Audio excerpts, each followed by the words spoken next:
So మీరు 5 years ఈ accounts అన్నీ వాళ్ళకి ఇవ్వాలంటున్నారు కదా, సోషల్ మీడియా అకౌంట్స్కి సంబంధించి. జనరల్గా వాట్సాప్లో ఇంటరాక్షన్ ఉంటుంది, అటు వీడియో కాల్ అనుకోండి, లేదంటే ఫోన్ కాల్ అనుకోండి, లేదంటే చాటింగ్ అనుకోండి. దీంట్లో ఎక్కువ మంది అక్కడికి వెళ్ళినటువంటి సీనియర్స్ని అక్కడ సిచ్యువేషన్ ఏంటి, రావచ్చా, ఎంత ఖర్చు అవుతుంది, అసలు ఇప్పుడు ట్రంప్ వచ్చిన తర్వాత ఎలా ఉంది సిచ్యువేషన్, ఇవన్నీ అడుగుతుంటారు కదా, అది కూడా అబ్జెక్షనబులేనా? అంటే ఆ కమ్యూనికేషన్ ఏముంది? ఫర్ ఎగ్జాంపుల్ అక్కడ క్యాంపస్లో ఎట్లా ఉంది, క్యాంపస్ బాగుందా, అక్కడ అకామిడేషన్ ఎక్కడ దొరుకుతుంది, అక్కడ ఎక్కడ ఉండొచ్చు, ఇలాంటి మాటలు మాట్లాడారు అనుకోండి, ఏం అబ్జెక్షనబుల్ కాదు. కానీ మన వాళ్ళు మాట్లాడేది అది కాదు కదా.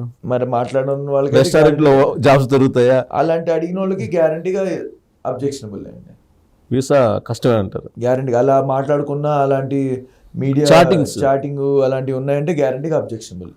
5 ఇయర్స్లో ఎప్పుడు మాట్లాడుకున్నా అది కోట్ చేస్తుంది అంటారా? అబ్జెక్షనబుల్. అంత కీప్ అబ్జర్వ్ చేస్తున్నారా? అంత తెలియదు కానీ అబ్జర్వ్ చేసి మాత్రం ఆ బేసిస్ మీద రిజెక్ట్ అయ్యే ఛాన్స్ ఉంది.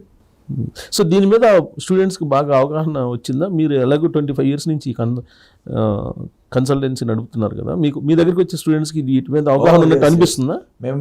మేము అసలు మాకు చాలా క్లియర్ ఇన్ఫర్మేషన్ ఇస్తున్నాము, చాలా గైడెన్స్ ఇస్తున్నాము.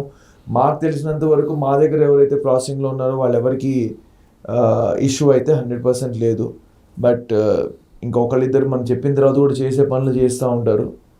అలాంటి వాళ్ళకి ఛాలెంజ్ రావచ్చేమో, అందరికీ వస్తుందని కూడా నేను చెప్పను, but that could be one of the reasons. So ఇంకోటి ఏంటంటే, మన వాళ్ళు అక్కడికి వెళ్ళేది ఏంటి, సరే వాళ్ళు ఓపెన్గా చెప్పకపోయినా కానీ అక్కడికి పోయి జాబ్ చేసుకొని ఏదో సంపాదిద్దామనే కదా వెళ్ళేది. రైట్ వేలో వెళ్ళమంటున్నారు మీరు. రైట్ వేలో వెళ్ళినప్పటికీ అక్కడ ఇంతకు ముందులాగా ఇన్కమ్ లేదు, మారినటువంటి రూల్స్ ప్రకారం అనేది ఉంది కదా, అయినా కానీ అట్రాక్ట్ అవుతున్నారు అమెరికాకి. అంటే మీరు ఒకటే పాయింట్ చూడండి, ఇప్పుడు 1,80,000 మంది స్టూడెంట్స్ ఒక సంవత్సరం వెళ్ళారు. ఇప్పుడు అదే నెక్స్ట్ ఇయర్ చూస్తే 1,20,000 పడిపోయింది. ఇప్పుడు నాకు తెలిసి అది 1,00,000 లోపు వచ్చేస్తుంది స్టూడెంట్స్, ఎందుకంటే స్టూడెంట్స్ వెళ్ళే వాళ్ళు తక్కువ ఉన్నారు. సో అక్కడ ఆపర్చునిటీ తగ్గుతుందో పాటు వెళ్ళే వాళ్ళు కూడా తగ్గుతున్నారు. ఫస్ట్ ఒక పాయింట్. రెండో పాయింట్ ఏంటంటే, మీరు ఎవరు ఏ గ్రేట్ లీడర్ వాళ్ళ రోజున మాట్లాడినా అందరు చెప్తుంది ఏంటి అంటే, మీరు స్కిల్స్ డెవలప్ చేసుకోండి. అది యుఎస్ కానివ్వండి, ఇండియా కానివ్వండి. యుఎస్ అయితే ఒక అడుగు ముందు ఉండాలి. స్కిల్స్ ఇవాళ రోజున మార్కెట్కి కావాల్సిన స్కిల్స్ ఏంటి అనేది మనము నేర్చుకొని ఉండాల్సి ఉంటుంది. నేను మొన్న ఒక స్టాన్ఫర్డ్లో కోర్స్ చేస్తా ఉన్నాను. ఆ కోర్సులో నాతో పాటు క్లాస్మేట్స్ అందరూ బిజినెస్ ఓనర్స్. వాళ్ళందరూ ఇక్కడ కూర్చున్నప్పుడు జనరల్గా ఏదో డిస్కషన్ వచ్చి ChatGPT గురించి డిస్కషన్ వచ్చింది. ChatGPT అనేది నేను పెద్దగా ఇంపార్టెంట్ కాదనుకున్నాను. ChatGPT ఏముందండి మనకి, అది ఎంత ఇంపార్టెంట్ అని అంటే, అక్కడ కోర్సులో కూర్చొని మాట్లాడుతుండే డిస్కషన్ చేస్తుండే నాకు అర్థమైంది ఏంటంటే, ఇవాళ రోజున ChatGPT యూజ్ చేస్తాం కనుక నాకు తెలియదు అని అంటే, నేను మార్కెట్లో 2 అడుగులు వెనక్కి వెళ్ళిపోయాను. రైట్? ఇవాళ రోజున 20 ఏళ్ళ నుంచి బిజినెస్ చేస్తున్నాను, ఇంత 100 మందికి ఎంప్లాయ్మెంట్ ఇస్తున్నాను, ఇన్ని వేల మందిని అబ్రాడ్ పంపిస్తున్నాను అని కనుక నేను అనుకుంటే నేను వెనక్కి పడిపోయినట్టే. సో ఇప్పుడు నా ఇంట్రెస్ట్ ఏంటి, ChatGPTలో అసలు ఎలా యూజ్ చేయొచ్చు, ఏ ప్రాంప్ట్స్ యూజ్ చేసుకుంటే నాకు కరెక్ట్ ఇన్ఫర్మేషన్ వస్తుంది, ఏ ప్రాంప్ట్స్ యూజ్ చేసుకొని నాకు కావాల్సిన ఇన్ఫర్మేషన్ ఎలా తీసుకోవచ్చు, ఇది నేను నేర్చుకుంటున్నాను. అంటే ఇవాళ రోజున వరల్డ్ చాలా ఫాస్ట్గా మూవ్ అవుతుందండి. లాస్ట్ ఇయర్లో ఉన్నది ఇవాళ ఉండాలని రూల్ లేదు, ఇవాళ ఉన్నది రేపు ఉంటుందని గ్యారంటీ లేదు. సో అలానే ఇవాళ రోజున స్టూడెంట్స్ ఎవరైతే మార్కెట్లోకి వెళ్తున్నారో they have to equip themself with the latest skills. So latest skills చేసుకొని మార్కెట్లో ఉండాలి. ఇవాళ రోజున స్టూడెంట్స్ అనే వాళ్ళకి ఫోకస్ చేస్తాం అనేది చాలా కష్టం. ఒక క్లాస్లో ఒక 30 minutes క్లాస్ నడుస్తుందనంటే దానిలో ఫోన్ తీసి ఫోన్లో ఏదో ఒక చాట్ చూసుకోవడమో, ఇంకా కొంచెం ముందుకెళ్తే ఇన్స్టాగ్రామ్ ఓపెన్ చేసి రీల్స్ చూడలేకపోతే జనాలను ఉండలేకపోతున్నారు. కానీ ఇలాంటి పరిస్థితుల్లో ఎవరైతే కాస్త దాన్ని పక్కన పెట్టి ఫోకస్ చేయగలుగుతారో వాళ్ళకే ఆపర్చునిటీ ఉంటుంది. ఊరికినే అక్కడికి వెళ్ళిపోయానా, ఊరికినే టైంపాస్కి చదివానా, దాని తర్వాత జాబ్ వచ్చేస్తుందా అంటే గ్యారంటీ కష్టం అవుతుంది. సో ఇప్పుడు ఉన్నటువంటి సర్కమ్స్టెన్సెస్ని చాలా క్లియర్గా అబ్జర్వ్ చేశారు. సరే, దీంట్లో ఫిట్ అయ్యి మనం అక్కడ ఏదో సాధిద్దామని వెళ్తారు. కానీ అక్కడ ఇప్పుడు అయిపోయిన తర్వాత, కోర్స్ అయిపోయిన తర్వాత 3 years మామూలుగా ఓపీటీ ఉంటుంది కదా, దాన్ని ఏదో 1 yearకి తగ్గించాలి అనేది ఈ బిల్లులో కూడా పొందుపరిచారు అంటున్నారు. లేదండి, ఈ బిల్లులో దానికి సంబంధించిన ఇన్ఫర్మేషన్ ఏమీ లేదు.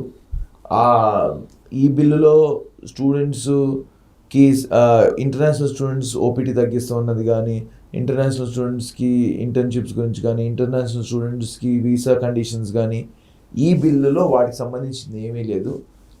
ఈ ఓపీటీని తగ్గించాలనే డిస్కషన్ వస్తుంది, కానీ యాజ్ ఆఫ్ నౌ ఏమీ జరగలేదు.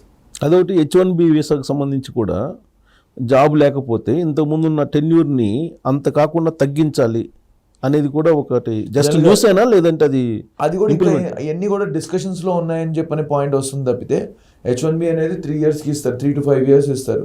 ఆ 3 to 5 years అనేది ఆ ఎంప్లాయర్ ఉన్నంత వరకు జనరల్ రూల్.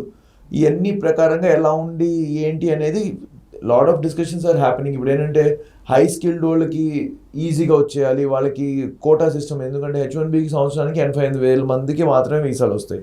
ఇప్పుడు H1Bలో O1 కేటగిరీ అని ఒకటి క్రియేట్ చేసి హై స్కిల్డ్ ఉన్న వాళ్ళకి ఈ కోటాతో సంబంధం లేకుండా వాళ్ళు ఎప్పుడున్నా వీసా రావాలని కొత్తవి వస్తున్నాయి. అంటే యుఎస్లో సిస్టమ్ పరంగా కూడా అంటే కొన్ని ఫ్లాస్ ఉన్నాయి.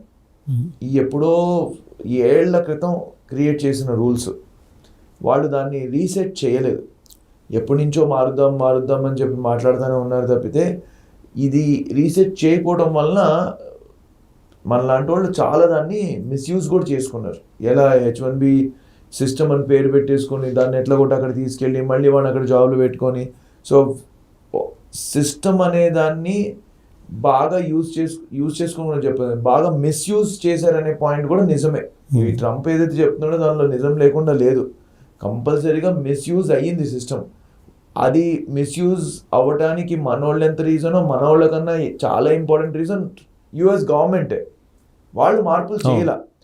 యుఎస్ అనేది గ్లోబల్ టాలెంట్ పూలింగ్ చేయాలనేది ఎప్పుడో 1960s, 1970s, 1980sలోనే డిసైడ్ చేసుకున్నారండి. అప్పట్లో జనాలను అట్రాక్ట్ చేయాలని చాలా ఈజీగా రూల్స్ పెట్టారు.